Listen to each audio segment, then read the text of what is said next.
Hare Krishna. We are celebrating Shri Krishna Janmashtami today. आज हम श्री कृष्ण जन्माष्टमी का महाउत्सव मना रहे हैं और From many devotees सभी भक्तों से हम प्रार्थना करते हैं। Yet this is called as a glimpse of what it means to और live serving in separation. इसका वॉल्यूम बंद करो। Generally, Janmashtami means the whole temple hall is full packed. आज सामान्य तौर पर जन्माष्टमी के उत्सव में And there is so much of excitement in the air. हमारा मंदिर पूरा भरा हुआ रहता है। कथा कीर्तन के दौरान पूरा पूरे मंदिर खचाखच भरा रहता है और अनेक जो हमारे मंदिर के शुभ चिंतक हैं वो सब आते हैं और जन्माष्टमी के लेकिन इस बार कुछ अलग ही माहौल है। जन्माष्टमी का ये भगवान की ही इच्छा है और आज इस श्लोक में हम जो चर्चा कर रहे हैं कि कैसे भगवान श्री कृष्ण की लीला और मनोरम हो जाती है जब ये एक शुद्ध भक्त के होठों से निकलती है। जैसे प्रभुपाद जी उदाहरण देते हैं कि कैसे सुखदेव गोस्वामी ने ये जो श्रीमद् भागवत का पाठ किया, ये उनके पिता श्री व्यास देव ने लिखा था, लेकिन जब उस परंपरा में जब हम ज्ञान को प्राप्त करते हैं, जैसे सुखदेव गोस्वामी ने व्यास देव जी से प्राप्त किया, तो उसका मिठास बढ़ जाता है। अपने जीवन में भी अगर हम देखें, हम भगवान कृष्ण के बारे में कुछ ना कुछ तो जानते थे पहले से और हम सबको भगवत गीता का भी पाठ किया होगा कभी जीवन में या भक्तों के संपर्क में आए थे और हम भगवान कृष्ण को समझे। लेकिन ये एक बहुत ही कनिष्ठ समझ था। लेकिन जब हम भगवान कृष्ण का रूप विग्रह के रूप में देखते हैं और हम भक्तों के माध्यम से जब हम भगवान को जानने का प्रयास करते हैं तो वो और मधुर हो जाता है। आज हम जन्माष्टमी मनाते हैं, हर साल मनाते हैं और श्रीमद् भागवत के दशम स्कंद से भक्तों के मुखारविंद से अलग-अलग लीलाओं का श्रवण करते हैं और किस प्रकार भगवान ने अलग-अलग लीलाएं की। जब हम इसे सुनते हैं भक्तों के मुख से, तो क्या होता है, वही भागवत और लाइव हो जाता है और जीवित हो जाता है। कुछ महीनों पहले मुझे याद है, मैंने एक बहुत सुंदर कथा सुनी थी। कैसे श्रवण करना, समझना और भगवान को साक्षात में देखना, ये सब भगवान के भक्तों के संपर्क में अच्छी तरीके से हो सकता है। भगवान के बचपन की जो लीलाएं थी, जब उनके व्रज भूमि में वो ग्वाल बालों के साथ गाय चराने जाते थे और उनके साथ अलग-अलग खेल खेलते थे। तो एक दिन एक खेल खेला उन्होंने, हाइड एंड सीक यानी लुक्का छुपी। तो भगवान श्री कृष्ण अपने सारे भक्तों अपने ग्वाल बालों से कहते हैं, मैं छुपूंगा और आप लोग सब लोग मुझे ढूंढ के निकालो। मैं ये चुनौती देता हूँ, जो भी ढूंढेगा उसे पुरस्कार मिलेगा। वो बोले अगर हम सब मिल जाएं और आपको न ढूंढ पाए, ये तो संभव ही नहीं है। तो कृष्ण और उनके सारे भक्तों ने ये चुनौती को स्वीकार किया और कृष्ण ने सबको आंख बंद करने को कहा। फिर जैसे ही उन्होंने आंखें बंद की, कृष्ण अदृश्य हो गए और सब ढूंढ रहे थे आंख खोल करके, लेकिन कृष्ण कहीं नहीं मिले। हर कोने चप्पा चप्पा उन्होंने ढूंढा, लेकिन यमुना के अंदर देखा, आकाश में देखा, सारे पेड़ों में देखा, कहीं भी कृष्ण नहीं दिख रहे हैं। तो कृष्ण ने चुनौती दी थी और कोई ढूंढ नहीं सकता कृष्ण को। तो सारे ग्वाल बाल सोचने लगे, अब ये चुनौती को कैसे तोड़ा जाए, कैसे जीतेंगे। तो फिर अचानक एक सुंदर दृश्य उन्होंने देखा। एक सुंदर मोर नाच रहा था अपने पूरे पंखों के साथ, खुले हुए पंख के साथ, और इतने सुंदर तरीके से वो नाच रहे थे। लेकिन जब वो नाच रहा था सारे ग्वाल-बाल सोच रहे थे कि ये मोर क्यों नाच रहा है? मोर तो तब नाचता है जब वो आकाश में काले घने बादल देखता है। लेकिन यहाँ हम देख रहे हैं आसमान तो साफ है और यहाँ में कोई बारिश-वारिश की आने की कोई आशंका भी नहीं लग रही है। तो ये मोर क्यों नाच रहा है इस प्रकार पंख को खोल के? तो सारे ग्वाल-बाल सोचने एक-दूसरे से चर्चा करने लगे कि ये हमारा कृष्ण, उसका नाम घनश्याम है। इसका मतलब उसका उनका रंग वो एक काले घने बादल के जैसा है। तो इसका मतलब ज़रूर ये मोर कृष्ण को देख रहा है। तो भगवान कृष्ण इस काले घने बादल को देख कर के इस ये मोर उनको नाच रहा है। तो उनको एक संकेत मिला। तो तुरंत वो मोर के नज़दीक गए और जिस तरफ मोर देख रहा था उसी तरफ वो देखने लगे और तुरंत दूर-दूर में भगवान कृष्ण के पीतांबर वस्त्र का दर्शन हो गया। भगवान कृष्ण किसी झाड़ी के पीछे छिपे हुए थे और सब लोग भाग के गए। तो कृष्ण ने सबको चुनौती दी कि मेरे नहीं उड़ सकते। लेकिन लेकिन ग्वाल-बाल खुद अपने सामर्थ्य से नहीं ढूँढ पाए, लेकिन इस सुंदर मोर के मदद से वो भगवान कृष्ण को ढूँढ पाए। कहने का तात्पर्य ये है कि हम भगवान को देख सकते हैं, जब हम भक्तों का मदद लेंगे। जिस प्रकार से मोर के मदद से ग्वाल-बालों ने भगवान कृष्ण को ढूँढ निकाला, उसी प्रकार से भक्तों के कृपा से और भक्तों के भगवान कृष्ण की लीलाओं के स्मरण और कीर्तन से हम भगवान को देख सकते हैं और भगवान की अलग-अलग लीलाओं में अंदर जाकर के उसका साक्षात्कार कर सकते हैं। बहुत सालों पहले मुझे याद है, हम लोग श्रृंगेरी गए थे यात्रा के लिए और हम एक मंदिर गए थे और उस मंदिर के सामने एक बहुत बड़ा हाथी था और बहुत सारे दक्षिण भारत में मंदिरों में हाथी रहता है क्योंकि हाथी में भगवान को अ, घुमाते हैं और सारे लोग भी आकर्षित हो जाते हैं, अरे हाथी है, खासकर बच्चे लोग, सब हाथी को देख कर के आकर्षित हैं। फिर हाथी जो है सबके सर पे थोड़ा हाथ रखता है और सब लोग हाथी को कुछ चावल, केला, पैसा कुछ देते हैं। और ये देख कर के हमें लेकिन इधर कुछ अद्भुत दृश्य देखा, वो क्या? कि को सुबह का समय था और ब्रेकफ़ास्ट सुबह का नाश्ता कोई एक आदमी लेकर के आ रहा था। हाथी का नाश्ता क्या में क्या था? तो वो जो महावत जो था, उसने एक बैलगाड़ी भरकर लड्डू, बड़े-बड़े लड्डू लेके आए थे। जैसे कि समझो एक फुटबॉल के जैसा आकार था उसका, इतना साइज़। और और मैं देख रहा था कैसे उसमें अलग-अलग प्रकार के आटा, अलग-अलग अनाज ये सबको मिला करके गुड़ के साथ में मिला करके लगाया था। लेकिन उस लड्डू में से गुड़ का जो पाक है वो नीचे गिर रहा था। तो जैसे ही वो बैलगाड़ी आई, तुरंत हाथी जो है बहुत ही खुश हो गया और आतुर हो गया और तुरंत खुशी से इधर-उधर देखने लगा। दोनों को मालूम था कि अभी क्या करना है।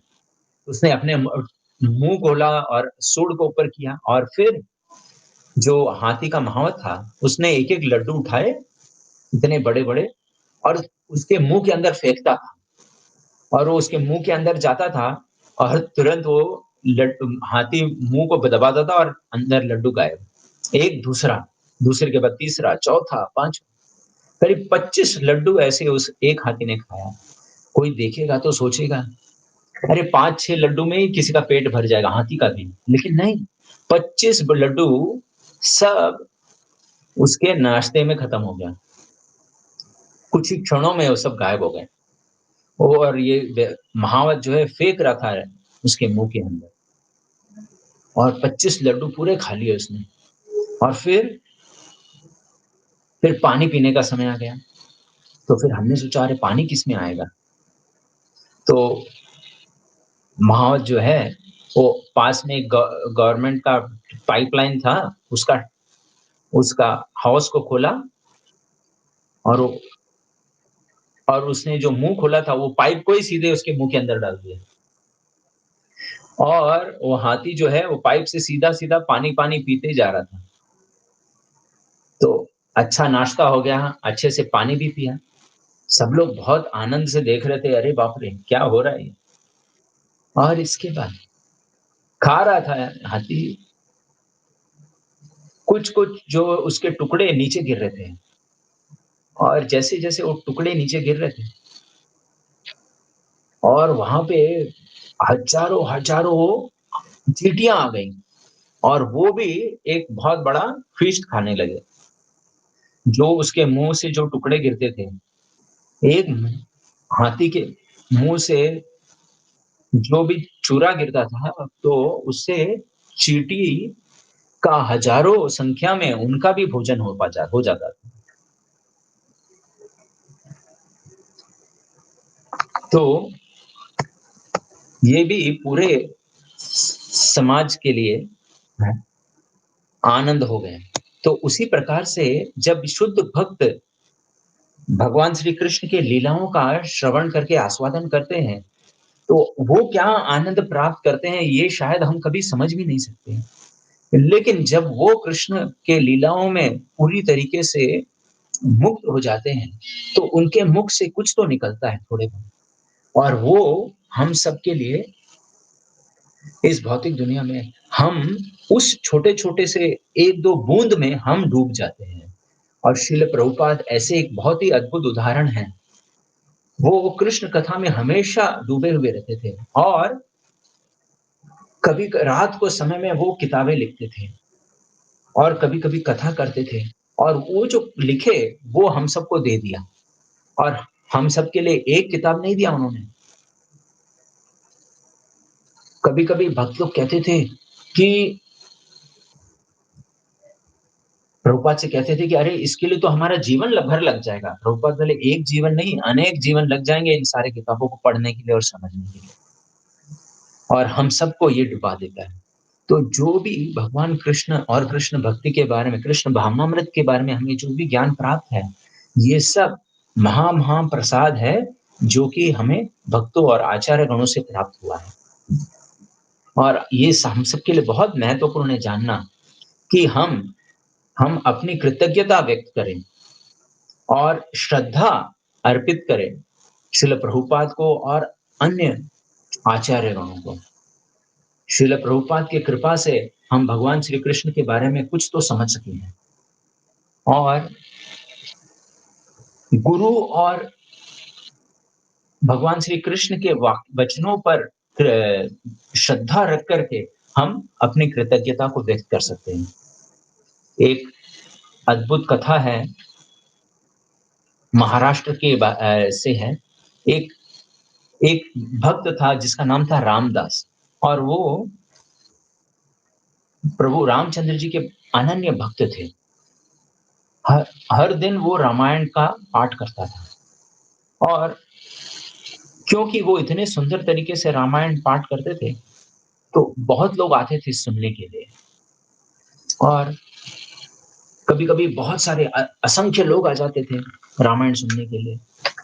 एक दिन क्या हुआ, जब वो रामायण पाठ कर रहे थे, जैसे कि उनके गुरु महाराज ने कहा था और बहुत लोग बैठ कर के सुन रहे थे, श्रवण कर रहे थे। उस उस सभा में हनुमान जी भी स्वयं आ गए थे कथा सुनने के लिए और राम कथा सुनने के लिए वहाँ अपने पार्षदों के साथ आए और अयोध्या वापस जब गए तो नहीं अच्छा जब रामचंद्र जी अपने सारे अयोध्या के वासियों को लेकर के गए, तब उन्होंने हनुमान जी को छोड़ दिया। बोला कि जहाँ कहीं भी राम कथा होता है, वहाँ पे आप रहना। तो उस दिन जब रामायण की कथा चल रही थी, रामदास जी हनुमान जी कैसे लंका के लिए कूद करते हैं, इसके बारे में वो चर्चा कर रहे थे। तो हनुमान जी स्वयं बैठकर अपने इस रामचंद्र जी के प्रति सेवा के बारे में पूरा सुन रहे हैं। और जब वो अशोक वाटिका में पहुँचे तो अशोक वाटिका में हनुमान जी खोज रहे थे कि कहाँ है सीता देवी। और अशोक वाटिका का बहुत सुंदर वहाँ में अ, विवरण दिया गया है। कैसे सीता देवी को ढूँढने लगे। वो सिर्फ़ अलग-अलग पेड़ देख पा रहे थे, सीता देवी को नहीं देख पा रहे थे। फिर बहुत सारे फूल थे वहाँ पे। उन कई-कई पेड़ में सफ़ेद-सफ़ेद फूल थे। और फिर उस दिन की कथा समाप्त हो गई। तो हनुमान जी ने सुना और मन में वो सोचने लगे, इस रामदास जी को बताना है कि उनकी जो उन्होंने जो व्याख्या की है उसमें कुछ तो गलती है। तो हनुमान जी ने रामदास जी को बोला कि मैंने जब गया था तो वहाँ पर मैं अशोक वाटिका गया था, लेकिन उस पेड़ पे सफ़ेद फूल नहीं थे। तो हनुमान जी अपना वास्तविक रूप को छिपा करके अज्ञात रूप में गए और रामदास जी से कहा, मैं तो मेरी साधना के रूप से बता रहा हूँ और मेरे खुद के भलाई के लिए।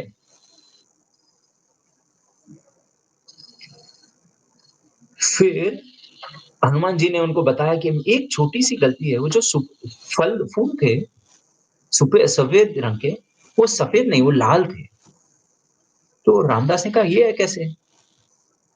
बोले, जिन्होंने मुझे रामायण सिखाया है, उन्होंने बताया कि सफ़ेद फूल थे, तो मेरे गुरु कैसे गलत हो सकते हैं? तो मेरे जो गुरु ने कहा वो सही है। तो फिर हनुमान जी ने अपने अज्ञात रूप में बताया, नहीं, नहीं, नहीं, मैं जो फूल थे ना वो लाल थे। तो उन दोनों के बीच में जो है वाद-विवाद हो गया। फिर हनुमान जी ने कहा, नहीं वो तो लाल रंग के थे। वो बोले कि नहीं। तो दो हनुमान जी ने अपना रूप साक्षात रूप को दिखा दिया कि अरे मैं ही हनुमान हूँ। और रामदास ने तुरंत उनको दंडवत किया। बोले, अरे हनुमान जी की जय हो। मैं हनुमान हूँ और मैं कह रहा हूँ कि वो फूल लाल थे। अब तुम स्वीकार करोगे कि नहीं? तो रामदास तो बहुत दुखी हो गए। बोले, शायद तुम सही होगे, लेकिन मेरे गुरु मतलब गलत हैं। लेकिन मेरे गुरु तो सही हैं, वो तो शायद सफ़ेद ही हैं मैं, आप एक बार चेक कर लो। अब इन दोनों के बीच में वाद-विवाद हो गया। अरे मैंने देखा था और वो फूल सफ़ेद थे और आप बोल रहे हैं कि आपके गुरु ने कहा मैंने देखा था वो फूल लाल थे। तो उन्होंने बोला ठीक है, एक काम करते हैं, एक अगर हम एक सीता देवी से जाके पूछते हैं, वो निरपेक्ष व्यक्ति हैं, तो बोले ठीक है, सीता देवी गलत नहीं हो सकती है। तो हनुमान जी ने बहुत प्रेम से प्रार्थना की और सीता देवी आ गए। और फिर उन्होंने सीता देवी को दंडवत किया और बोले कि अरे हम दोनों के बीच में ना एक छोटा-सा मतभेद हो गया है। वो जो हम लोग अशोक वाटिका में जब आप थे, तो उस समय में उन पेड़ों में फूल किस रंग के थे? मैं कह रहा हूँ लाल थे, और ये रामदास कह रहा है सफ़ेद थे। कौन सही है? बोले सीता देवी ने कहा नहीं आप दोनों भी गलत हो। सीता देवी ने कहा वो तो नीले रंग के थे फूल। अब हनुमान जी ने कहा, अरे! मैं सोच रहा था अब मैं इस लड़ाई में मैं जीत जाऊँगा इस वाद-विवाद में, लेकिन अब तो ये तीसरा एक विकल्प आ गया, नीला रंग। आप ये सोच रहे हैं अभी किससे पूछेंगे? अभी रामचंद्र जी को पूछना पड़ेगा। तो अभी रामचंद्र जी को पूछना पड़ेगा। अब ये हम तीनों के बीच में विवाद हो गया। तो रामचंद्र जी से पूछते हैं कि कौन-सा रंग था? तो लाल था, सफ़ेद था या नीला था? तो तो रामचंद्र जी ने कहा फूल तो सफ़ेद रंग के थे। वो बोले, वो कैसे? मैंने वो फूल को देखा वो तो लाल रंग के थे। लाल या तो नीला बोल सकते हैं, लेकिन सफ़ेद कैसे? बोलिए। जब वो फूल थे, वो सफ़ेद थे। जब हनुमान जी लंका गए, वो बहुत क्रोधित भाव में थे, क्योंकि रावण के प्रति बहुत क्रोध था। तो उनका जो भाव था, वो बहुत ही क्रोधित था, क्रोध का था। उनके आँख जो है लाल हो गए थे। इसलिए आप जब जो भी देख रहे थे, तो उसको आप सफ़ेद चीज़ को भी लाल के रूप में देख रहे थे। तो जो सफ़ेद फूल थे, वो भी आप लाल के रूप में देख रहे थे। तो हनुमान जी बोले, "अच्छा ये बात है?" उसने कहा, सीता देवी ने पूछा, "अच्छा लेकिन मैं उन्हें कैसे सफ़ेद नहीं देख पाई? मैं उसे कैसे नीला देख पाई?" बोले, "सीता देवी, आप हमेशा मुझे याद कर रहे थे और आपकी आँखों से अश्रु निकलते रहते थे। उन अश्रु के कारण से आपकी आँखें पूरे सूख गए थे और आपकी आँखें नीली हो गई, इसलिए आपने वो फूल को नीले के रूप में देखा, नीला रंग दिखा। लेकिन जो पहला जो रंग था साक्षात में, वो सफ़ेद था।" तो रामचंद्र जी ने कहा, "मैं ये देख कर के ज़्यादा खुश नहीं हूँ कि रामदास जीत गया। मैं ये बात को देख कर के ज़्यादा संतुष्ट हो गया कि रामदास को अपने गुरु के वचन पे कितना विश्वास है, कि हनुमान जी के कहने पर भले ही वो वहाँ पे प्रस्तुत नहीं थे, लेकिन हनुमान जी के कहने पर भी या सीता देवी के कहने पर भी उनका जो अपने गुरु के प्रति श्रद्धा थी, वो कम नहीं हुआ। इसीलिए हमें गुरु की कृपा से हमें भगवान का दर्शन मिलता है। तो श्रील प्रभुपाद की कृपा से हमें श्रीमद् भागवत मिला और भगवत गीता मिली और श्रील प्रभुपाद को हमेशा ये भय था कि मैं इस 10वां स्कंद खत्म कर पाऊँगा कि नहीं।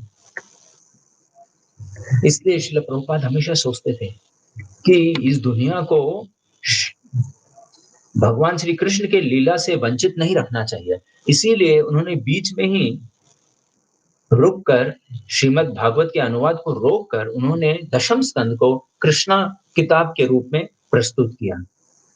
कृष्ण और उनके अन्य लीला वृंदावन, द्वारका, मथुरा और भगवान श्री कृष्ण की लीला पांडवों के साथ में, ये सब को उन्होंने दशम स्कंद के रूप में, कृष्ण किताब के रूप में प्रस्तुत किया। तो बहुत ही सुंदर पहले अध्याय में ही कथा आती है कि कैसे भगवान श्री कृष्ण इस भौतिक दुनिया में वो वो अम, अवतार लेते हैं। उन्होंने अलग-अलग वैष्णव आचार्यों से श्रीधर स्वामी रूप की व्याख्या की और इन सब को पढ़ करके श्रील प्रभुपाद ने अपने अनुवाद और तात्पर्य को प्रस्तुत किया है।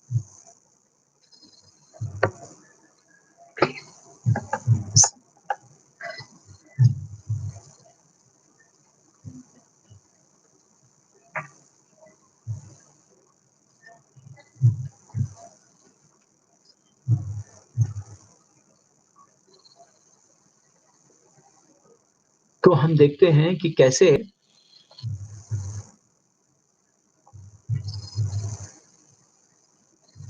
भूमि देवी अलग-अलग असुरों के पाप के बोझ को नहीं उठा पा रही थी और वो एक गाय के रूप धारण करके ब्रह्मा जी के पास आवेदन लेकर के जाती है, प्रार्थना लेकर के जाती है।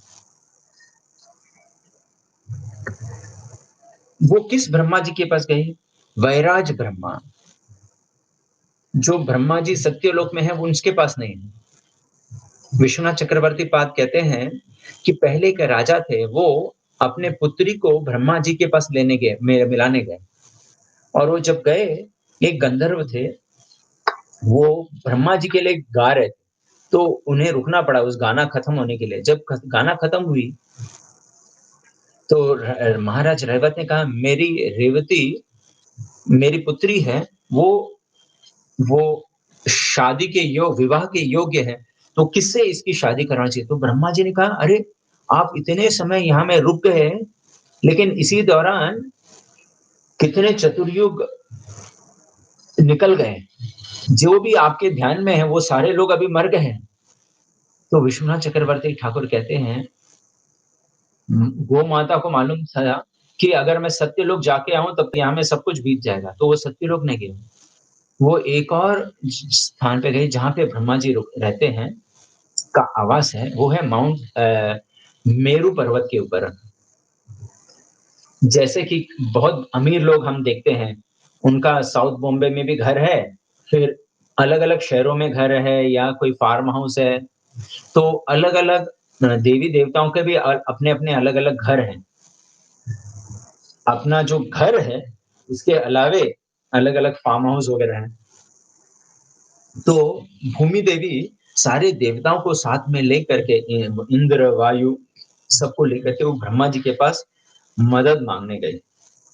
और ब्रह्मा जी ने कहा कि आपका ये जो तकलीफ है ये बहुत ही अ, गंभीर है। तो और इसके लिए हम सबको एक साथ मिल करके जो क्षीर सागर है उसके तट पर जा करके भगवान विष्णु से प्रार्थना करना पड़ेगा। फिर वहाँ पर सभी देवी-देवता सब उपस्थित होकर के वहाँ पर भगवान से प्रार्थना करने लगे। लेकिन भगवान आए नहीं, लेकिन ब्रह्मा जी और नारायण के बीच में वार्तालाप हुआ, जो कि ब्रह्मा जी ने उन सारे देवी-देवताओं और वो और भूमि देवी को बताया। और ब्रह्मा जी कहते हैं, बहुत शीघ्र ही भगवान इस भूमि के बोझ को कम करने के लिए अवतार लेने वाले हैं और उन्होंने सारे देवी-देवताओं को कहा है कि अब मथुरा के पास में शूरसेन के वंश में आप लोग भी जन्म लें। इस प्रकार नारायण ने जब कहा, ब्रह्मा के द्वारा ये समाचार प्राप्त करके तुरंत सारे देवी-देवता वो अपने-अपने रूप को विस्तार करते हैं और अलग-अलग यदुकुल के अंधक और भोज इन वंशों में वो जन्म लेते हैं। तो भगवान कृष्ण के अवतार होने से पहले ही सारे उनके जो देवी-देवता भक्तगण हैं, वो सब अवतार ले लेते हैं।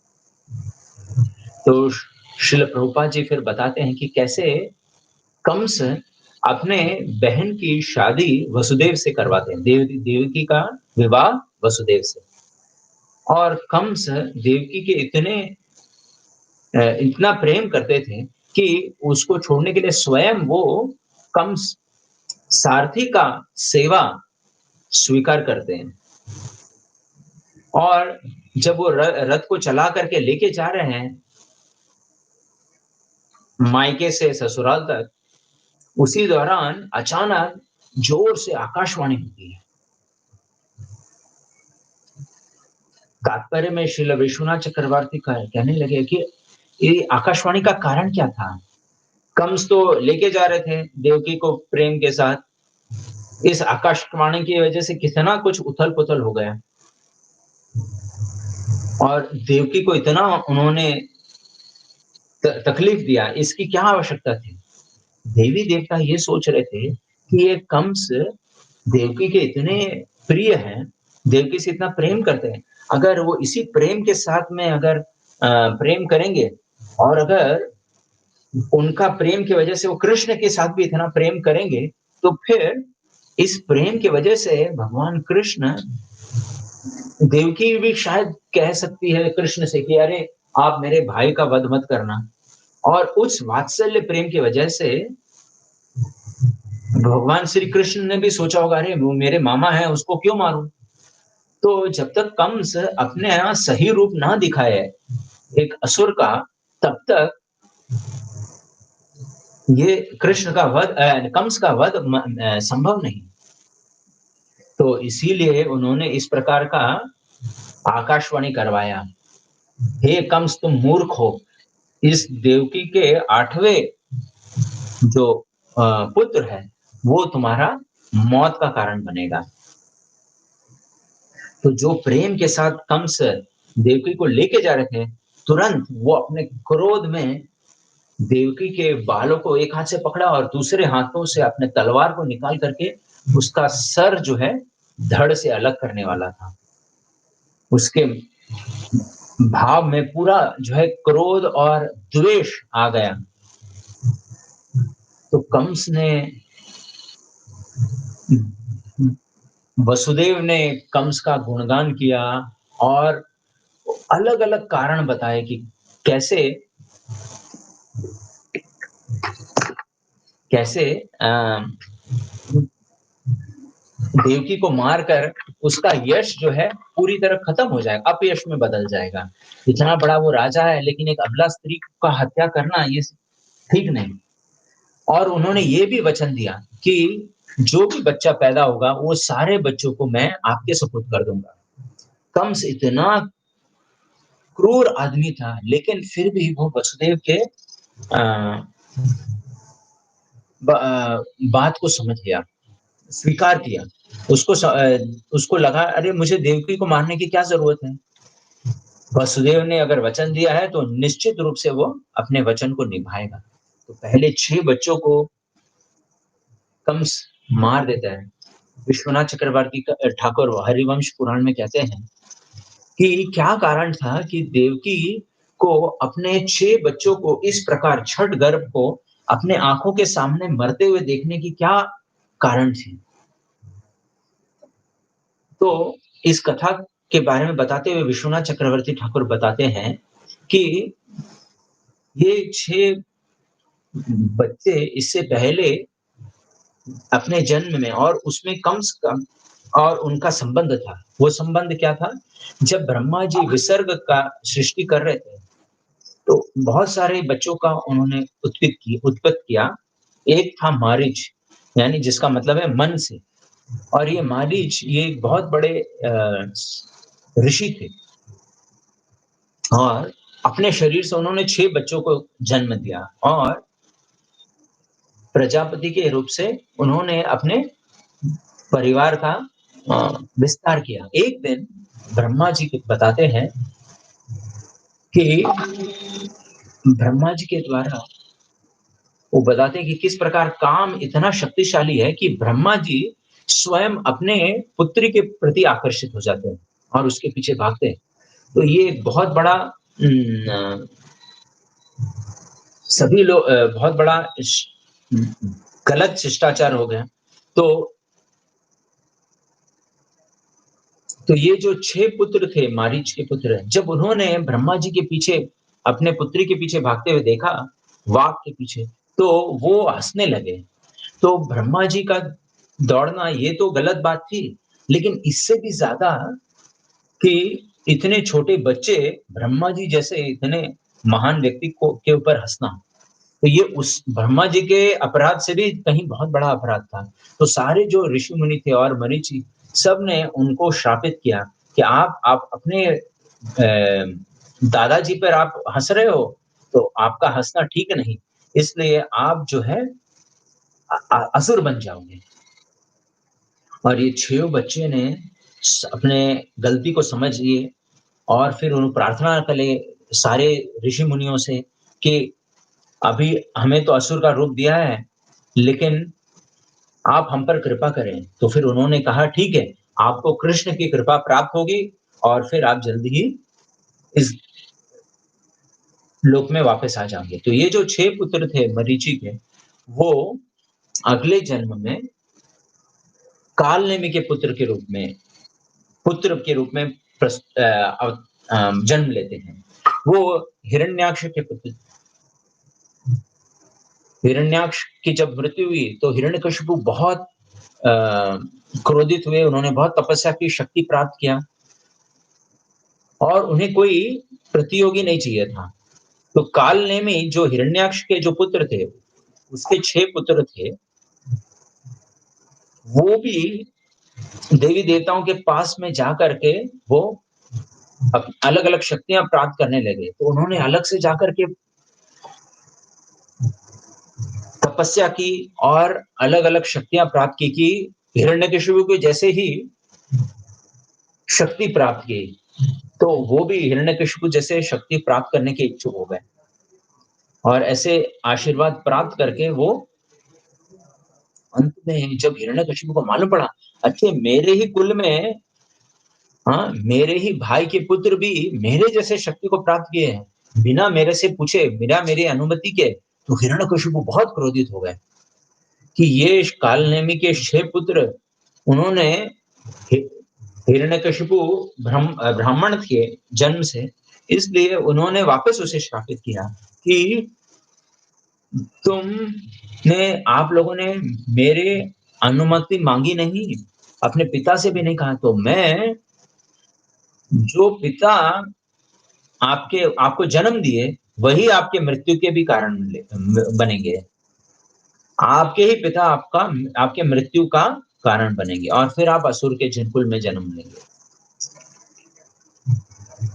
जैसे एक एक श्राप उसमें ही एक और श्राप। और जब कालनेमी श्रीमद् भागवत के 8वें स्कंद में चर्चा होती है, जब बलि महाराज की सेना के बारे में बताते हैं, तो उसमें एक जो योद्धा थे, वो कालनेमी थे। उन्होंने सारे इस लड़ाई में जब भगवान कृष्ण अ, अवतार लेते हैं अ, अ, और देवी और देवताओं के बीच में जो लड़ाई होती है, उसमें सारे देवताओं की हार होती है, दानवों की हार होती है। और कालनेमी के साथ में लड़ाई करते हैं और भगवान नारायण स्वयं आकर के गरुड़ के ऊपर आकर के और एक असुर जो है वो शेर के ऊपर में बैठा है और फिर भगवान श्री कृष्ण नारायण अपने सुदर्शन चक्र से कालनेमी को मारते हैं। तो शुक्राचार्य जो कि सारे मृत संजीवनी मंत्र के बल पर उन्होंने सारे असुरों को वापस जीवित कर देते हैं। लेकिन कालनेमी अब वापस नारायण के साथ युद्ध करने को डरते हैं। तो वो वापस तपस्या करने जाते हैं और शक्ति प्राप्त करने के लिए। फिर वो ब्रह्मा जी से वर प्राप्त करते हैं कि किसी से वो मारे नहीं जाएँगे। कोई इंसान के द्वारा या पशु के द्वारा।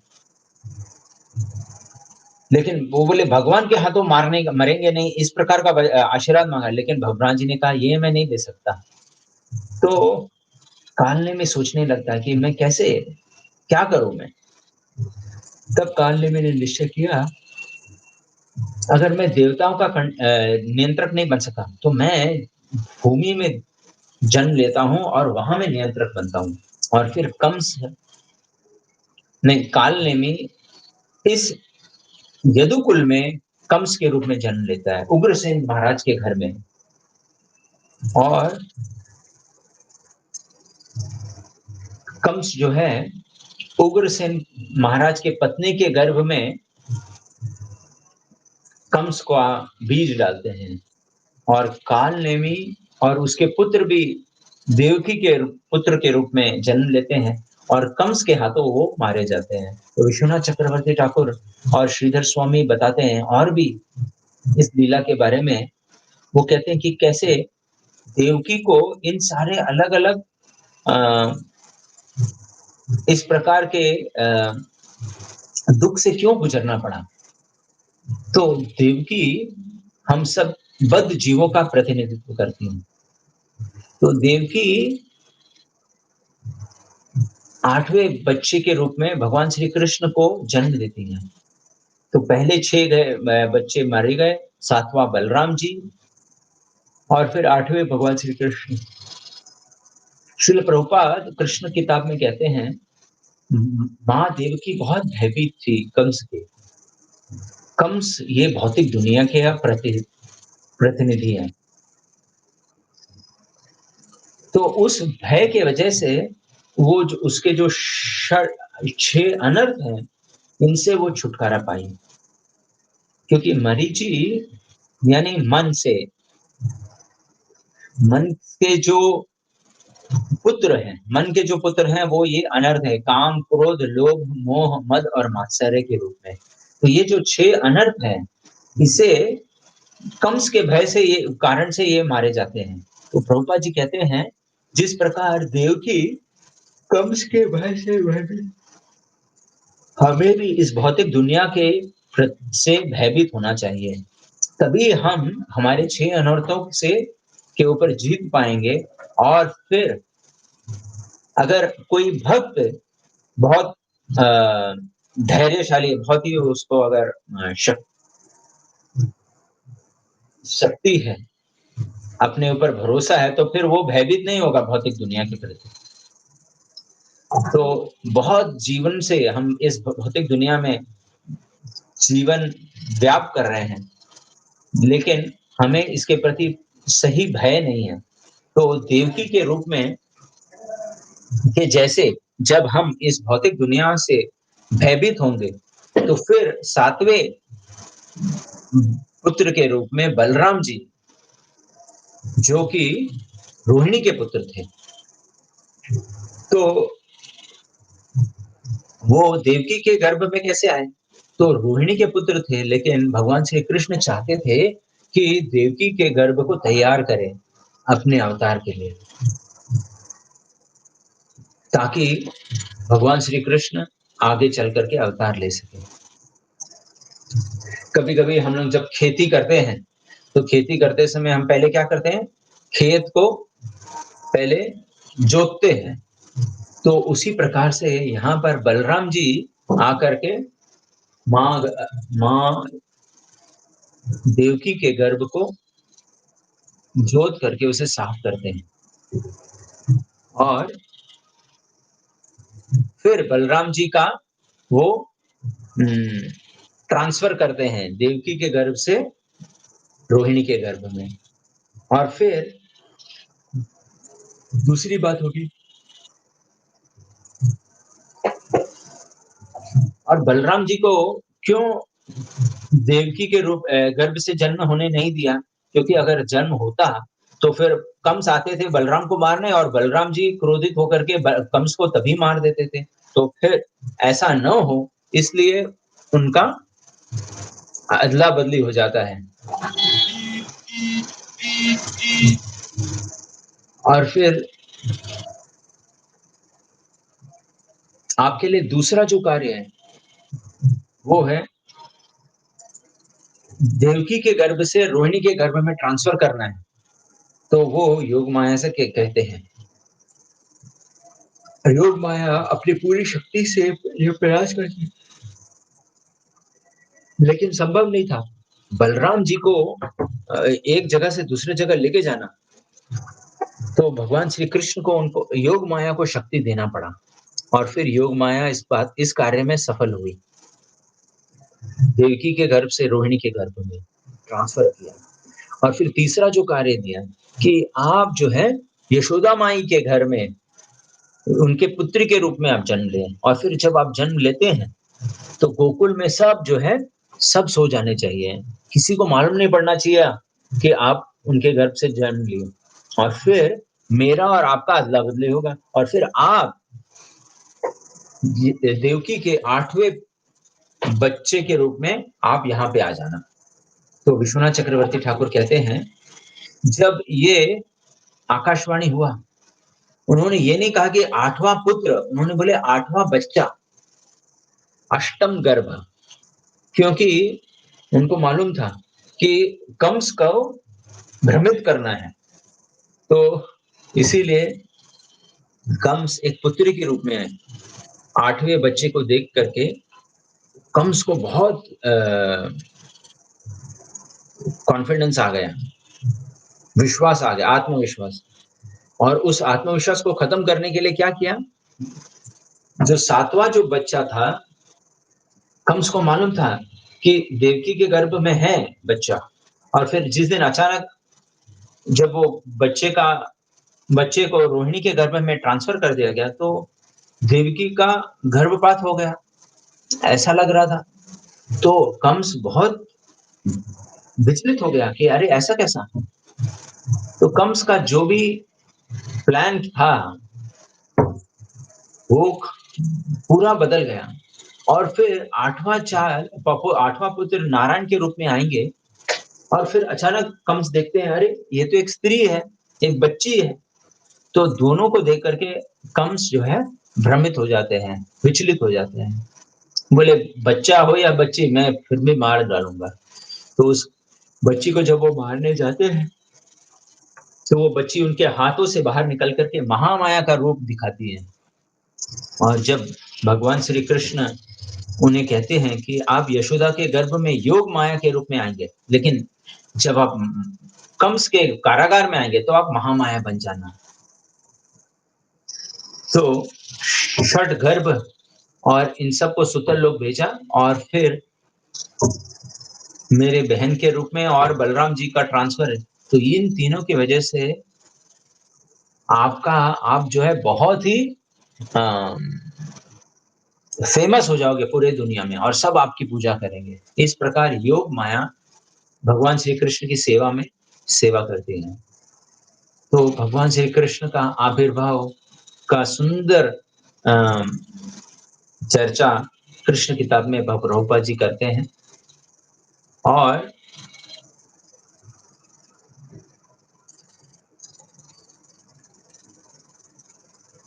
जब भगवान श्री कृष्ण का अवतार होता है, तो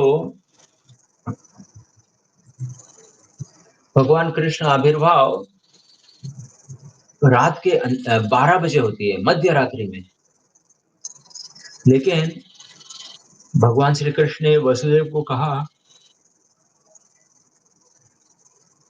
कि तुरंत मुझे गोकुल वृंदावन लेके चलो। तो भगवान श्री कृष्ण अपने माता-पिता के साथ बहुत कम समय के लिए थे, कुछ ही क्षण के लिए। तो कृष्ण और बलराम सिर्फ देवकी और वसुदेव के बारे में सुनते थे। लेकिन भगवान श्री कृष्ण और बलराम के बाल्य लीला का आनंद तो नंद और यशोदा माई ने लिया। तो भगवान कृष्ण आते हैं, लेकिन वो अलग अकेले नहीं आते हैं। जैसे कि अगर समझो कोई बहुत ही विख्यात व्यक्ति मिनिस्टर को बुलाते हैं, तो हम देखते हैं मिनिस्टर कभी अकेले नहीं आता। उसके साथ बहुत सारे उसके सेक्रेटरी, उसके कैबिनेट वाले, असिस्टेंट, वो सब आते हैं। उसके आने से पहले भी उसके बहुत सारे लोग आते हैं और सब देखते हैं कि बराबर से व्यवस्था सब है क्या? जैसे कि कोई गवर्नर आता है, तो उसके आने से पहले और उसके जाने के बाद भी कुछ लोग रह जाते हैं सब कुछ बराबर से करने के लिए। तो ये तो हमारे दुनिया में हम देखते हैं। तो भगवान कृष्ण भी ऐसे ही हैं। जब वो आते हैं, आने से पहले बहुत सारे पार्षद आते हैं, आते समय भी उनके साथ बहुत पार्षद आते हैं। जब वो जाते हैं, तो भी बहुत पार्षदों के साथ जाते हैं और उनके जाने के बाद भी बहुत सारे पार्षद वो छोड़ जाते हैं।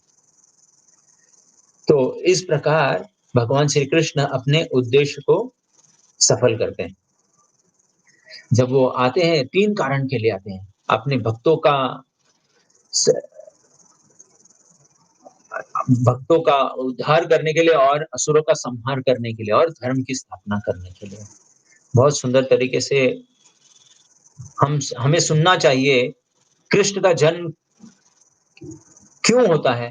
कृष्ण धर्म संस्थापना के लिए आते हैं। हर जन्माष्टमी हमें प्रार्थना करना चाहिए कि हम भी अपने जो भी वचन है, अपने गुरु को दिया हुआ, भगवान को दिया हुआ, भक्तों को दिया हुआ, इन सारे वचनों को पुनः स्थापित करें अपने जीवन में और भी सुदृढ़ता के साथ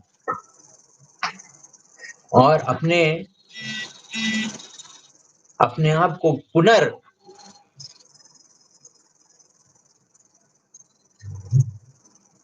पुनर्स्थापित करें कि कृष्ण भक्ति में। तो जब भगवान श्री कृष्ण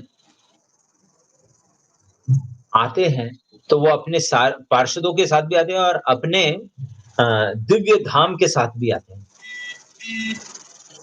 कि कैसे जब भगवान श्री कृष्ण गोलोक वृंदावन से भौमिक वृंदावन कैसे आते हैं? जब भगवान श्री कृष्ण ने ऐसे प्लान किया, तो उन्होंने श्रीमती राधा रानी को बताया कि ब्रह्मा जी के दिन में एक बार मुझे भौम वृंदावन जाके आना पड़ता है। मैं जाता हूँ। तो अब समय आ रहा है तो अभी मुझे जाना है, तो मैं चाहता हूँ कि आप भी आएँ मेरे साथ। तो राधा रानी ने कहा, मैं तो आपकी हमेशा यहाँ में सेवा करती हूँ, लेकिन आपकी सेवा में मैं अकेले नहीं कर सकती, मुझे उसके लिए काफ़ी सारे सहूलियत चाहिए, मुझे यमुना चाहिए, वृंदावन चाहिए, गिरि गोवर्धन चाहिए। मैं इन सबों के बिना आपकी क्या सेवा करूँ? तो भगवान श्री कृष्ण ने कहा कि चिंता मत करो। मुस्कुराया उन्होंने और कहा कि मैंने ये पहले ही कर दिया है। मैंने ये सारा अरेंजमेंट कर दिया है। गिरि गोवर्धन जी वहाँ में ऑलरेडी आ गए हैं। यमुना देवी भी आ गए हैं। वृंदावन का भी वहाँ में प्रस्तुत हो चुके हैं, भूमि में।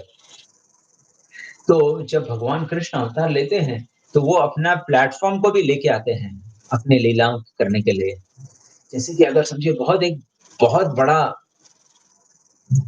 अगर बहुत ही अमीर राजा है या राष्ट्र का प्रतिनिधि है, जब वो अगर एक बहुत ही छोटे राज्य थर्ड वर्ल्ड कंट्री में जाता है, गरीब देश में जाता है, तो उस राष्ट्र का सबसे अच्छा होटल भी इस राजा के लिए या इस नेता के लिए अच्छा ठीक नहीं रहता। तो वो राजा उस गरीब देश में जाते समय वो अमेरिका में या इस अमीर राष्ट्र के जैसे वो आकर के यहाँ में पहले स्थापित करते हैं। तो वैसे ही भगवान जब कृष्ण अवतार लेते हैं तो उन्हें इस भौतिक वस्तुओं की इस्तेमाल करने की क्या ज़रूरत? वो अपने स्टैंडर्ड के हिसाब से अपने दिव्य धाम को यहाँ पर विस्तारित करते हैं। तो भगवान यहाँ पर आनंद लेने आते हैं। ये सब किसके आनंद के लिए है? भगवान के आनंद के लिए, हमारे आनंद के लिए नहीं। तो जब भगवान कृष्ण यहाँ अवतार लेते हैं इस भौतिक दुनिया में, फिर भी उनका वो बहुत ही आनंद अनुभव करते हैं यहाँ पर। यही आध्यात्मिक जगत में हो रहा है और ये जो हम देख रहे हैं, ये एक ट्रेलर है छोटा-सा। इसलिए आप भी अगर भगवत धाम आओगे, तो आपको भी इसी प्रकार का आनंद वहाँ पे अनुभव कर सकते हैं। तो हम यहाँ देखते हैं कि कैसे भगवान श्री कृष्ण इस भौतिक दुनिया में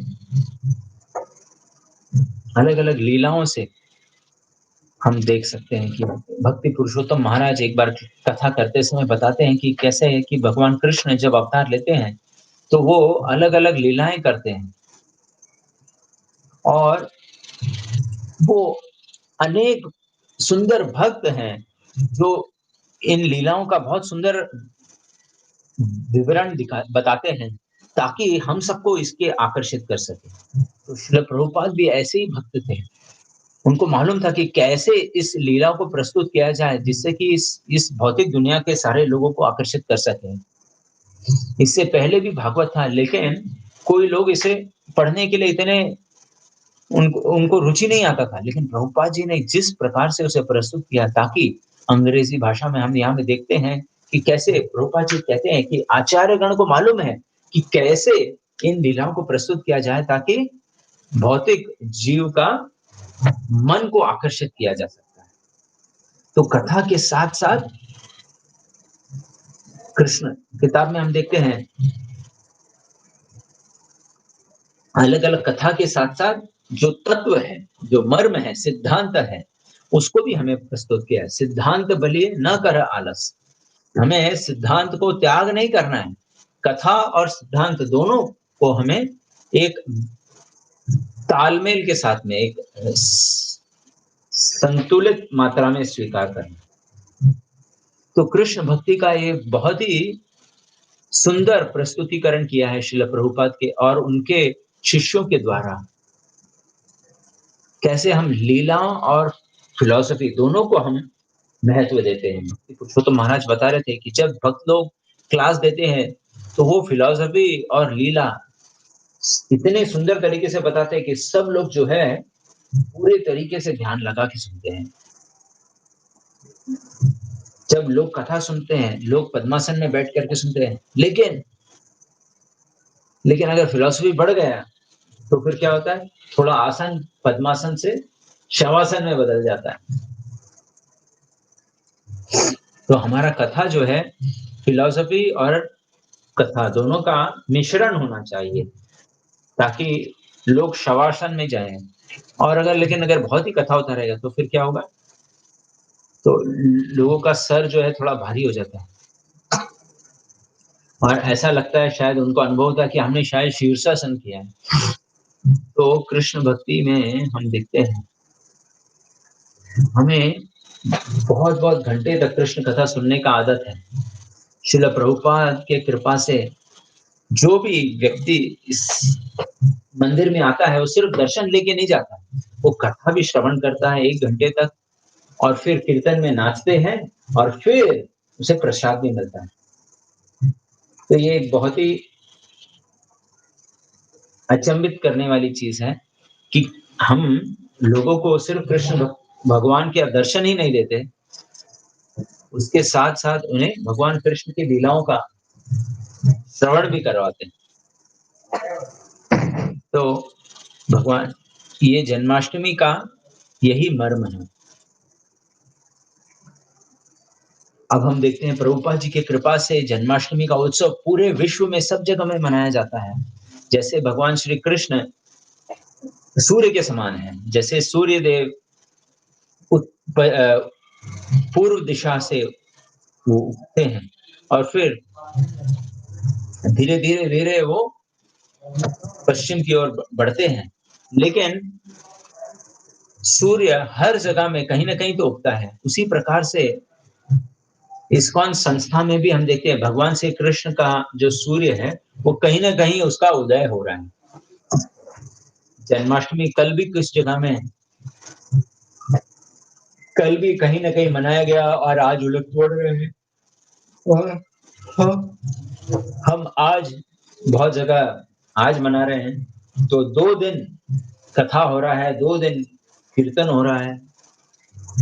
तो कृष्ण भगवान के अलग-अलग मंदिरों में श्रील प्रभुपाद ने इस्कॉन में संस्था में जन्माष्टमी जो है बहुत ही महत्वपूर्ण उत्सव है और बहुत सारे श्रद्धालु इस्कॉन मंदिर में आकर के भगवान का दर्शन लेना चाहते हैं। तो ये प्रभुपाद की अनुकंपा है। जन्माष्टमी इस्कॉन में के साथ-साथ बहुत सारे अलग-अलग धामों में भी भारत में मनाया जाता है। अगर ये समझना है, वृंदावन में जन्माष्टमी जो है अलग तरीके से मनाया जाता है। वृंदावन में भी अलग-अलग मंदिरों में भी अलग तरीके से मनाया जाता है। नंद महाराज के गाँव में जाएँगे, वहाँ में अलग एक तरीके से होता है। गोकुल में अलग, बरसाना में अलग। तो जन्माष्टमी का उत्सव ब्रज में ही अलग-अलग तरीके से और अलग-अलग धाम में देखेंगे, नाथद्वारा हो, द्वारका हो, गुरुवायूर हो। जैसे कि नाथद्वारा में भगवान का रूप गोपाल के रूप में है। मध्व मा माधवेंद्र पुरी जी ने गोपाल की स्थापना की थी। नाथ द्वारा में वही विग्रह है और उनका नाम वहाँ पे श्रीनाथ जी के रूप से विख्यात है। और वो विग्रह उसको जन्माष्टमी के दिन वो नहीं मनाते, वो अगले दिन नंदोत्सव के दिन मनाते हैं। नंदोत्सव के दिन अगले दिन सुबह वो सारे पुजारी वो आते हैं और वृंदावन में जो होता है उसे वो प्रस्तुत करते हैं। वो होली मनाते हैं। दूध, दही और अलग-अलग प्रकार के दुग्ध पदार्थ के साथ और जब भगवान का अभिषेक हो रहा है, सब होली खेल रहे हैं दूध, दही के साथ। अलग-अलग सुंदर गाना गाते हैं, हाथी घोड़ा पाल की, जय कन्हैया लाल की। श्रीनाथ जी में आपने बहुत बार सुना होगा, पूछ री के लोटो, बोल पूछ री के लोटे की हू हू हू। तो ये अलग-अलग प्रकार से गोकुल अगर आप जाएँगे, तो सब नीचे बैठते हैं और सब लोग ताली बजाते हैं, सब लोग ताली बजाते हैं। जय जय श्री राधे श्याम।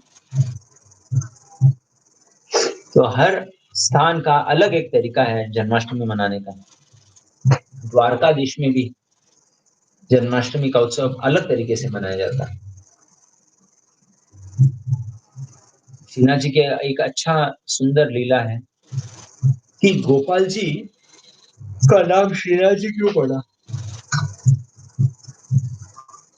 भगवान श्री कृष्ण का अलग ही तरीका है, कैसे अपने आप को अलग नया नाम दिया जाए। तो हम देखते हैं कैसे माधवेंद्र पुरी जी जब गोपाल जी का पूजा करते थे, अर्चना करते थे, उन्हें चंदन लगाते थे, फिर वो यमुना में रुक जाते हैं और गोपाल जी के पूजा उनके वंशज करने लगे। फिर जीव गोस्वामी ने देखा कि बहुत सारे जो पुजारी हैं उनके परंपरा में माधवेंद्र पुरी के, वो सब बहुत ही आत्म साक्षात्कारी व्यक्ति हैं। तो और बहुत बार वो जो डिसिप्लिन की आवश्यकता है भगवान के विग्रह सेवा की, वो नहीं पालन कर पा रहे।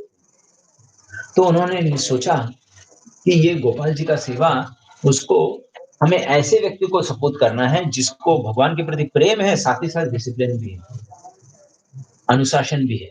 तो वल्लभाचार्य जी के अनेक अनेक पुत्र थे। उनका एक पुत्र था, उसका नाम था विठलनाथ, जो जिसको गोकुल के प्रति बहुत आकर्षण था।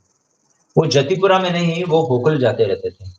जब वो गोकुल में रहते थे, तो वहाँ पे 6 गोस्वामी के साथ वो संग करते थे। और जब जीव गोस्वामी ने विठलनाथ को देखा, तो उनको लगा ये सही व्यक्ति है जो गोपाल जी का सेवा कर सकता है। तो उन्होंने इस प्रकार विठलनाथ जी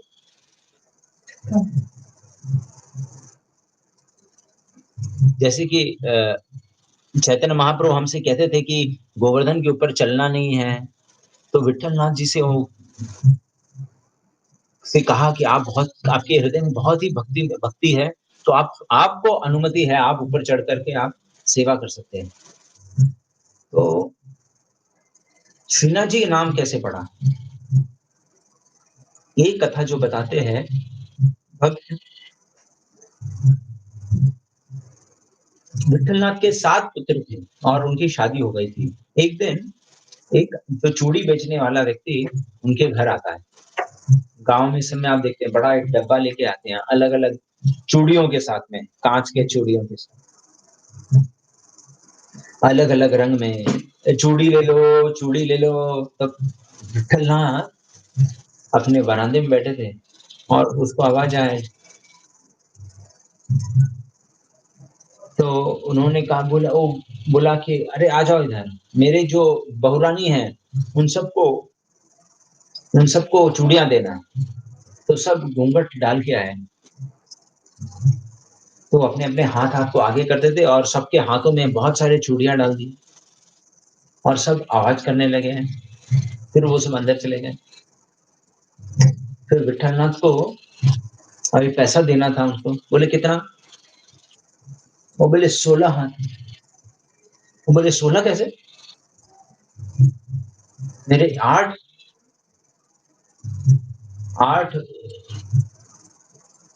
बहू है, तो 8 दूनी 16। वो बोले नहीं, मेरे तो 7 ही हैं, 7 बहुरानी है, तो वो 14 हाथ। मेरे तो 7 ही पुत्र है, तो 7 ही बहुरानी होंगे। वो जो चूड़ी बेचने वाला है, वो बोलने लगा, अरे आपके बहू सबको बुलाओ, आप इस गिनो कितने हैं? तो बोले सबका नाम बुलाएँ। सब बहुओं को बुलाया, अरे आ जाओ इधर। तो सब आ गए। बोले गिनो, 1, 2, 3, 4, 5, 6, 7 के हाथ देखा तो 16 है। ऐसे कैसे यार, 8वाँ कौन है? तो सबने हाथ दिखाया और चले गए। 8वें जब चले गए, तो विठलनाथ ने पूछा, आप कौन हो? मेरे तो 7 ही पुत्र हैं। तो पीछे से मुखट से हमें वो राधा रानी का आवाज़ था और उन्होंने कहा, आप बोले आप गोपाल, आपके 8वें पुत्र को कैसे भूल सकते हो? गोपाल भी आपका ही पुत्र है और मैं उसकी पत्नी हूँ। और ऐसा कहते-कहते वो अंदर भाग के गई और फिर विठलनाथ को समझ में आया, अरे मुझे मालूम नहीं था कि मेरे 8 बच्चे हैं, 7 मेरे पुत्र और गोपाल। तो बोले मेरा पुत्र गोपाल नहीं है, उसका नाम राधा रानी के पीछे होना चाहिए। तो राधा रानी का बरसाना में नाम है श्री जी के नाथ श्रीनाथ जी, इसलिए उनका नाम श्रीनाथ जी पड़ा। नाथ द्वारा कृष्ण का द्वारका में एक बार भगवान श्री कृष्ण रो रहे थे और ऐसा बताते हैं कि नारद मुनि उनको रोते हुए देखे तो वो सोचने लगे कि क्यों रो रहे हैं। तो फिर अचानक वो देखा कि कृष्ण एक बहुत छोटे बालक के रूप में परिवर्तित हो गए और जमीन पे रेंगने लगे। तो नारद मुनि बहुत खुश हो गए, बोले क्या है ये, कौन सी लीला चल रही है, चलो देखते हैं। तब नारद मुनि कृष्ण ने कहा, मैं यशोदा माई को बहुत मैं मिस कर रहा हूँ। मैं उनके द्वारा बनाए गए अलग अलग व्यंजन को मिस कर रहा हूँ, उनका जो प्रेम है उसको मिस कर रहा हूँ। तो कृष्ण ने कहा, अच्छा मैं समझ सकता हूँ, ऐसा नारद ने कहा। कृष्ण ने कहा, नहीं नहीं, तुम समझ नहीं सकते, आपको वृंदावन जाना पड़ेगा और फिर अनुभव करना पड़ेगा, तभी आपको समझ में आएगा कि यशोदा माई कैसे है, का प्रेम क्या है। बोले तुम जाओ वृंदावन। और फिर भगवान श्री कृष्ण ने वापस वृंदावन की लीलाएं रची नारद मुनि को समझने के लिए। जब वो वृंदावन गए तो नारद मुनि देखा कि यशोदा माई छोटे से बालक कृष्ण को हाथ में पकड़े हैं और हाथ में बलराम भी है, और दोनों को अलग अलग प्रकार के व्यंजन दे रहे थे प्रेम से। नारद मुनि को फिर ये वात्सल्य प्रेम का देखने का साक्षात्कार हुआ, कैसे यशोदा माई क्या क्या चीज उनको दे रही है। तो इसीलिए इस भोग को ये नारद मुनि ने जो समझाया वो द्वारका में उन्होंने बताया, और फिर बहुत सारे मंदिरों में ये प्रथा बन गई। जगन्नाथपुरी मंदिर में भी है, पाहिली भोग बोलते हैं। पाहिली भोग मतलब पहली भोग।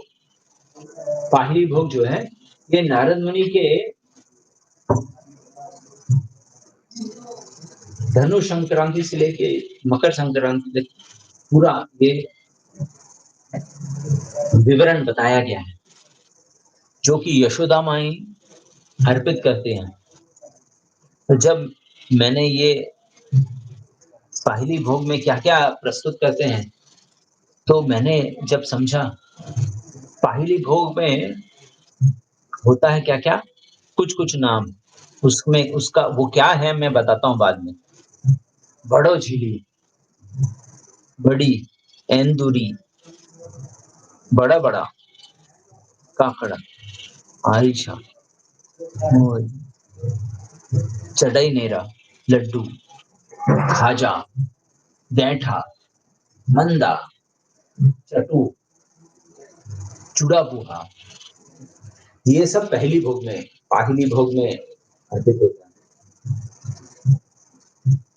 बड़ा झिली का मतलब है पनीर से बना हुआ केक जो कि घी में फ्राई हुआ है, और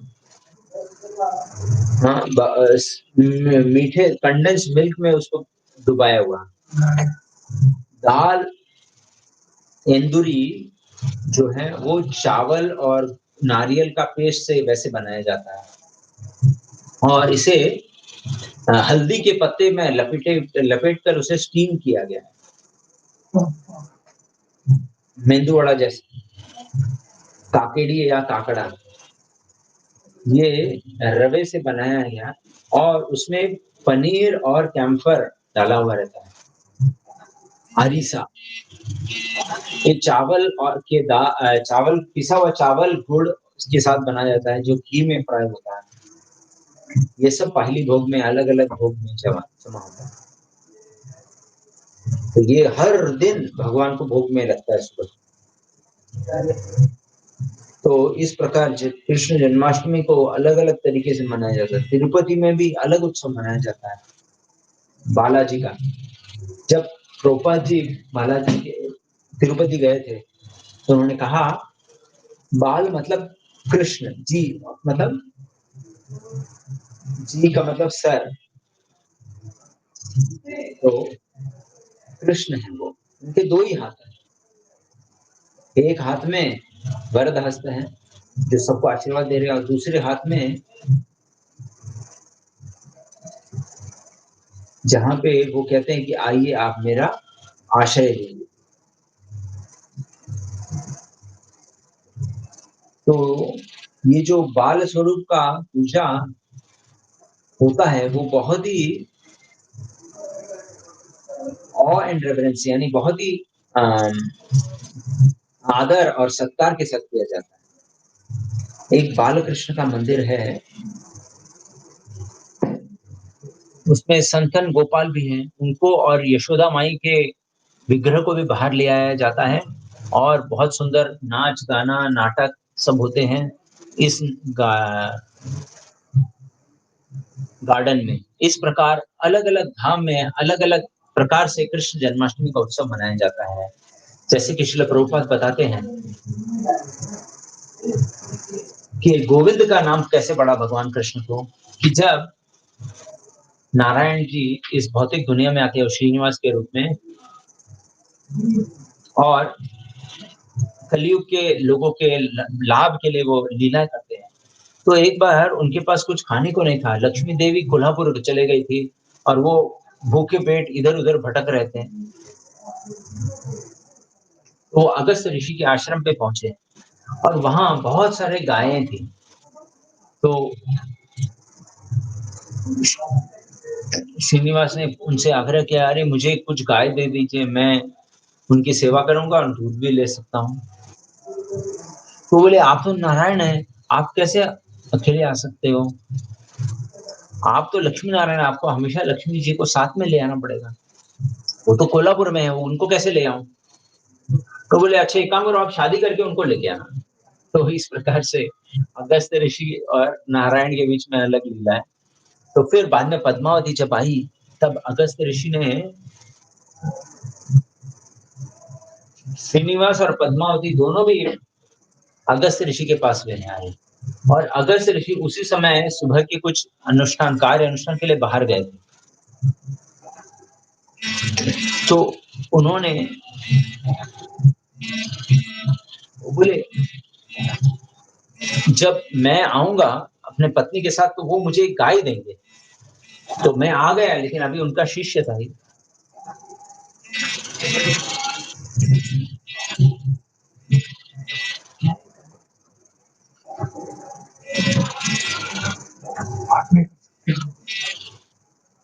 तभी अगस्त्य ऋषि आए और उनके शिष्य ने अगस्त्य ने कहा, वो बोले, "मेरे रुकने के लिए क्या ज़रूरत है? मैंने कहा था मैंने उनको कहा था मैं कहा।" तो अगस्त्य ऋषि गाय लेकर के उनके पीछे-पीछे भागने लगे।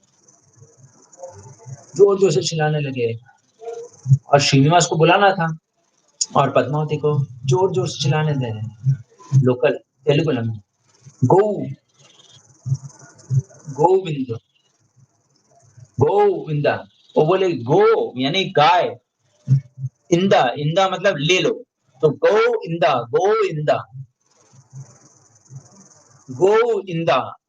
मतलब गाय ले लो तो अगस्त्य ऋषि भी पहाड़ पे चढ़ रहे थे और थके हुए थे और वो गोविंदा गोविंदा गोविंदा गोविंदा गोविंदा तो श्रीनिवास जी इंतजार कर रहे थे कि जब उन्होंने 108 बार जब तक नहीं बोला और फिर वो मुड़े और बोले क्या है? वो बोले मैं इतने तब समय से बोल रहा हूँ कि गाय ले लो, गोविंदा गोविंदा। वो बोले नहीं, मैं रुका हुआ था जब से आप जब कि आप गोविंदा को गोविंदा कर दो। अब आपने गोविंदा कर दिया है, तो अभी मैं ये नाम स्वीकार करता हूँ और आपको आशीर्वाद देता हूँ कि आपका भी उद्धार हो जाएगा और आप आध्यात्मिक जगत चले जाओगे। आपने मुझे गाय दिया है और अगस्त्य ऋषि से उनसे कहा कि इस लीला के बाद जो भी कोई व्यक्ति इधर आएगा, उसको ज़ोर से बोलना है क्या? गोविंदा, गोविंदा, गोविंदा। तो जैसे ही स्टेशन तिरुपति स्टेशन में भक्त लोग उतरते हैं, तो तुरंत ज़ोर से चिल्लाते हैं, गोविंदा, गोविंदा, गोविंदा, गोविंदा। क्यों गोविंदा, गोविंदा बोलते हैं? क्योंकि 108 बार गोविंदा बोलेंगे, तब भगवान हमें भगवत धाम ले जाएँगे। तो कृष्ण जन्माष्टमी का उत्सव इस प्रकार पूरे भारत में अलग-अलग हर्ष-उल्लास के साथ मनाया जाता है। आप वृंदावन जाएँगे, वृंदावन में कैसे कृष्ण भगवान की लीला होती है। नंदगांव में और गोकुल में वो ये नहीं सोचते कि कृष्ण का मथुरा में जन्म हुआ। नहीं, नहीं, वो तो मथुराधीश, द्वारकाधीश है। कृष्ण तो हमेशा वृंदावन में है। वो वृंदावन, वो नंद महाराज के पुत्र हैं। ब्रजेश कृष्ण, उसका उनका जन्म तो यहाँ में हुआ है, वृंदावन में। वो मथुरा में जो बात कहते हैं वो गलत है। तो नंद गांव में नंद महाराज और यशोदा माई, बहुत समय तक उनके इधर कोई बच्चा नहीं जन्म हुआ। तो ये बात बहुत ही लोग सोच रहे थे अशुभ है। वो भले ही इस गांव के मुखिया हैं, लेकिन फिर भी उनके घर में बच्चा तो होना चाहिए। तो सभी लोग प्रार्थना करते थे। हर दिन सुबह नंद महाराज प्रार्थना करते थे।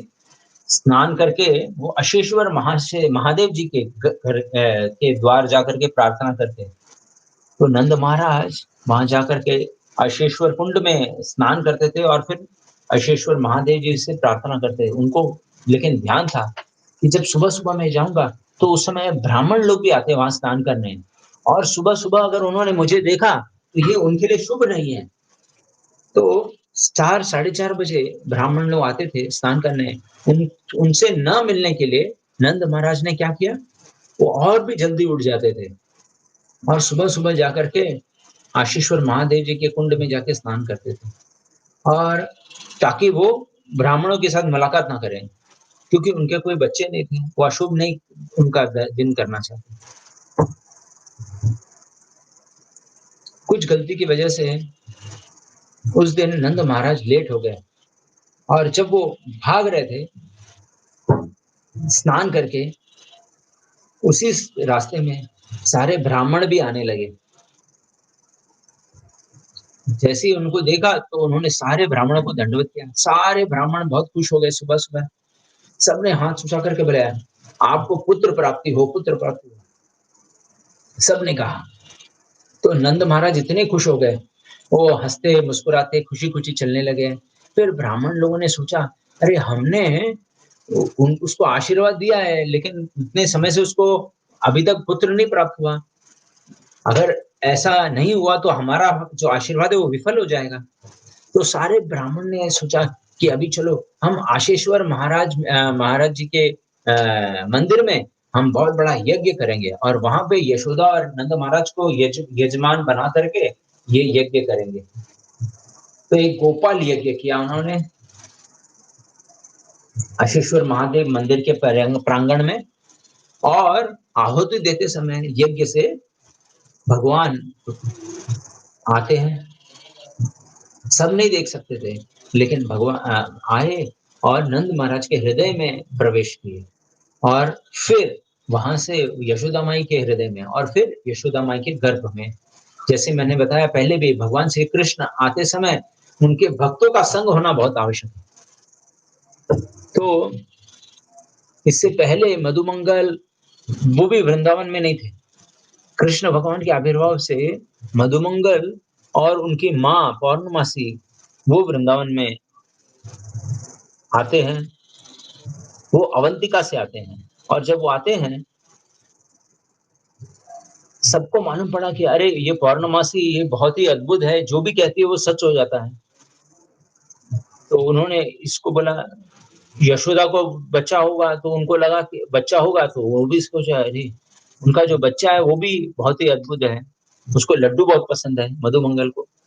तो एक दिन मधुमंगल ने देखा यशोदा माई और ये बाकी सारे ब्रज के गोपियां वो अशेश्वर महादेव के घर में मंदिर में जा रहे हैं। बोले कि अगर मुझे लड्डू खिलाओगे तो मैं आपको आशीर्वाद दूंगा कि आपको बच्चे हो। तो बोले जितना आप लड्डू खिलाओगे उतने ज्यादा बच्चे होंगे। तो सारे ब्रज के स्त्रियां 5 लड्डू 10 लड्डू लेके आए, और सबके पास से उन्होंने ढेर सारे लड्डू इकट्ठा किया, और फिर यशोदा माई आई एक लड्डू लेकर के। तो भाई सिर्फ एक लड्डू, लेकिन जैसे उन्होंने लड्डू उठाया और खाया, वो सबसे मधुर था, सबसे अच्छे लड्डू। मधुमंगल जी बहुत ही खुश हो गए।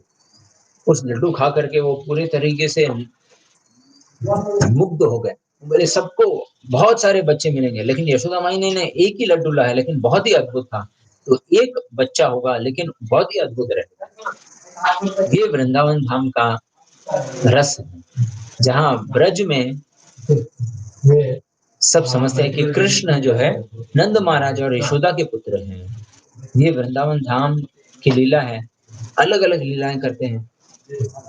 नंदगांव के जो अ, भगवान का जो मंदिर का जो ऑल्टर है, वहाँ पे आप देखते हैं श्रीमती राधा रानी हैं और एकदम दाहिनी तरफ में 2 गोप हैं, धनसुका और मनसुका, श्रीदामा और मधुसूदन और उन दोनों के बीच में यशोदा, कृष्ण, बलराम और नंद महाराज। तो क्योंकि मधुमंगल को बहुत लड्डू पसंद है, तो यशोदा माई के लड्डू भी बहुत फेमस हैं, प्रचलित हैं। तो अंठा भोग में एक मधुमंगल को बंटा लड्डू बहुत पसंद है। तो एक उसके पास में धनसुख और मनसुख के पास में एक अलमीरा है, उसमें हमेशा बंटा लड्डू भरा हुआ रहता है।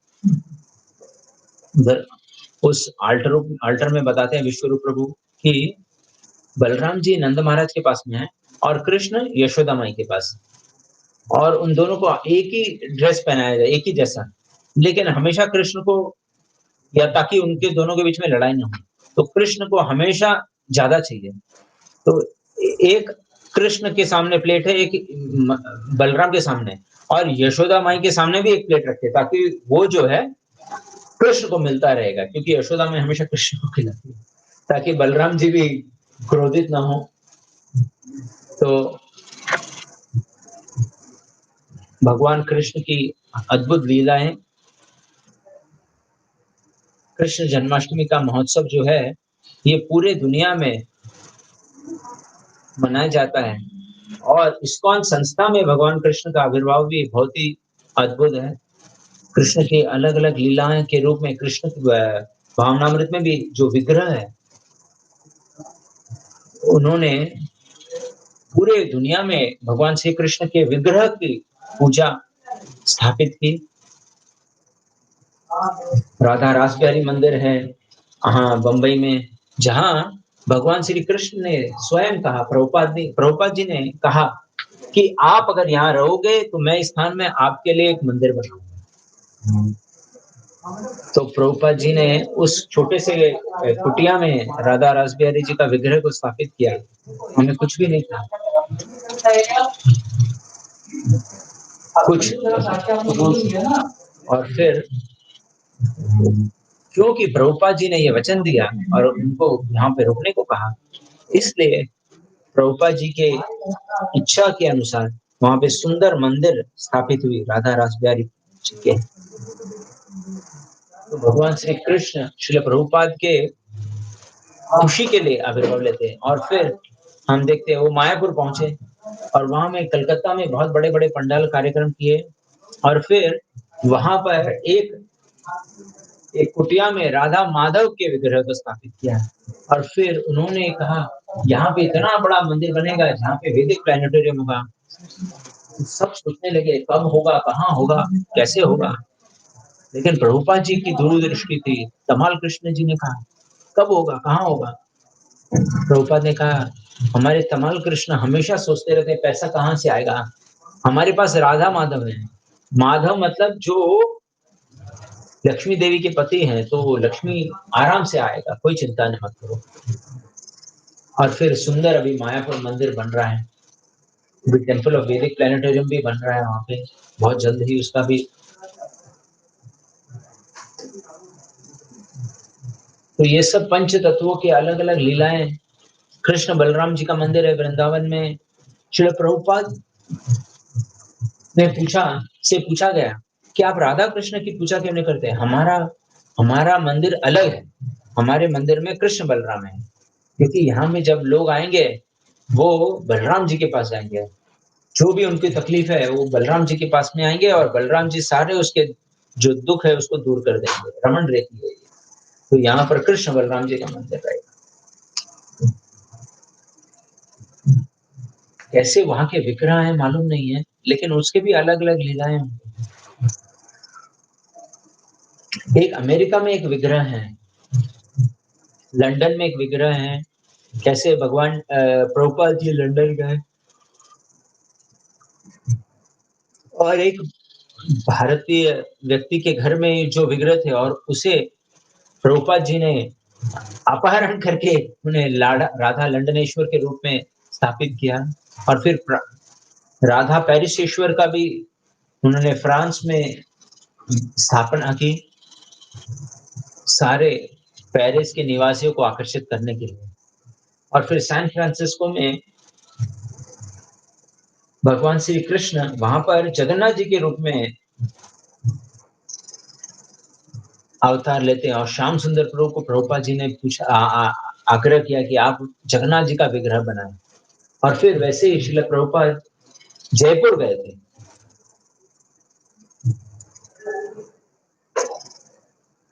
वहाँ के कुछ एक मेंबर तो एक वहाँ के जो लोग थे वो प्रभुपाद जी के कार्यों से बहुत प्रभावित हो गए और उन्होंने कहा कि मेरे पास एक विग्रह है कृष्ण के, हम उनकी सेवा पूजा बराबर से नहीं कर पा रहे हैं। बहुत कम लोग। हाँ, तो राधा गोविंद मंदिर जी का मंदिर है और राधा गोपीनाथ जी का मंदिर है और एक और विग्रह था। तो प्रभुपाद जी जाके गए, बहुत सुंदर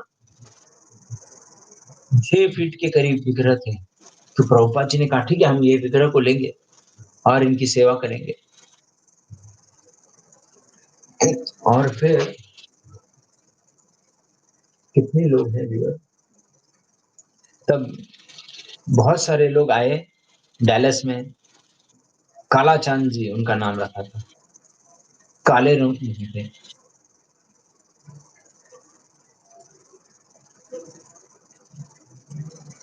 तो तमाल कृष्ण गोस्वामी जो वहां पे थे, उन्होंने पूछा कि ये काला चंद जी के विग्रह आए कहाँ से? उन्होंने कहा जब मुगल राजाओं ने धावा बोला था, आक्रमण किया था, तो उस समय में सारे विग्रहों को छिपाया था।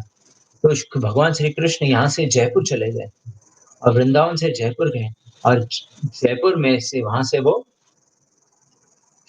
प्रभुपाद जी के सेवा में आ गए।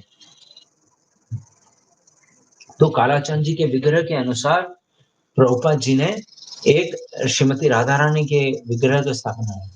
उन्होंने एक राधा कृष्ण और एक कालाचंद जी के साइज के हिसाब से एक और राधा रानी का विग्रह को भी प्राप्त बनवाया और फिर उनको बराबर से लेबल लगा करके उन्हें कृष्ण लॉस एंजलिस के लिए थे और उनके जो राधा रानी थी वो भी लॉस एंजलिस के।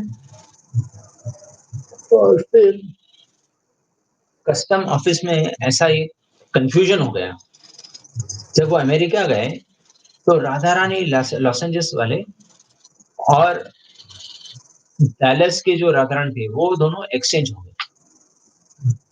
जब उन्होंने डब्बा खोला उसमें लिखा है लॉस एंजलिस लिखा है, लेकिन जब अंदर खोला तो देखे राधा रानी के वो भगवान श्री कृष्ण के जैसे ही सेम साइज है। थोड़ी श्रीमती राधा रानी का जो विग्रह छोटा होना चाहिए। तो उन्होंने श्रील प्रभुपाद को लिखा, ऐसा ऐसा हो गया, क्या करना चाहिए, क्या हमें विग्रह चेंज करना है क्या? वो बोले कालाचंद जी ने अपने राधा रानी को चुन लिया है, अभी हम उसमें बदलाव नहीं कर सकते। तो हम देखते हैं कि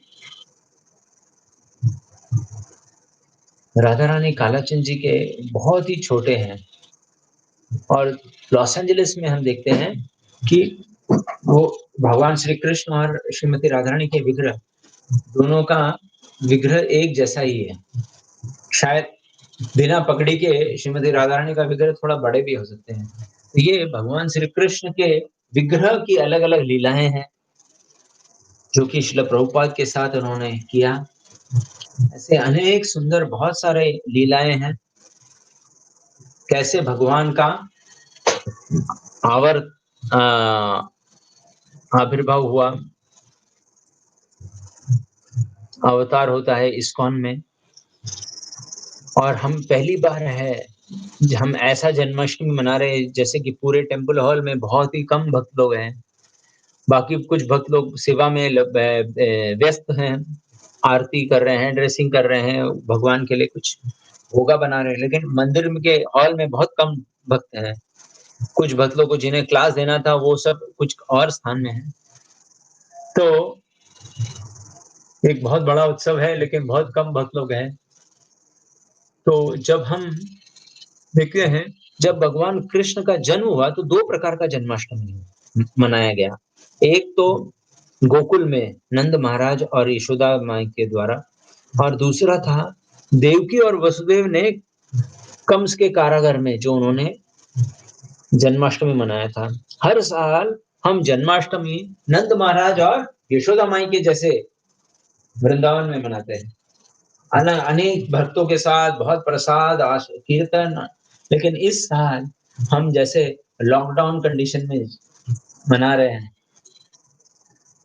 अपने-अपने घरों में देवकी कंस के भय में अकेले हैं। और कोई अलग-अलग मंदिर नहीं जा रहे हैं, सब अपने-अपने घर में हैं। छोटा-छोटा सा उत्सव में मना रहे हैं। मंदिर में भी छोटा-सा रूप में हम लोग कहीं बाहर ज़्यादा जा नहीं रहे, लेकिन हम एक चीज़ हमें याद रखना है कि जैसे वसुदेव और देवकी ने भगवान कृष्ण की स्तुति की, उनके पास भले ही कोई व्यवस्था नहीं थी, लेकिन वसुदेव ने अपने